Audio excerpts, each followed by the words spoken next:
1,999, 100,000. Oh, hello. Didn't see you there, just warming up.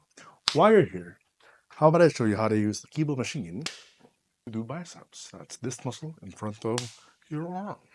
Ta-da. First thing you want to do is the height. So you want typically the lowest possible setting. This just looks scary, but you just have to pull back on this, bring it down a bit, give it a light tap, and it's super locked in. Next is the weight.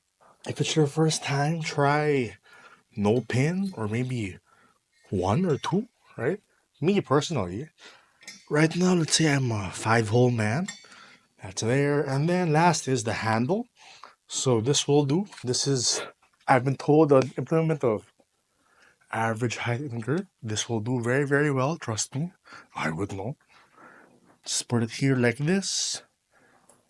And you're ready to go for biceps. So good posture. Stand straight.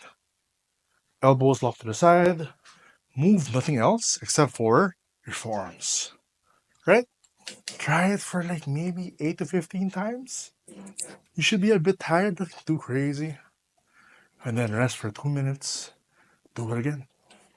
And then everything you do, write down. And the next time you do it, try to do a bit better. Heavier, more reps, better form. No? Simple, fun, easy, sexy. Have a great day.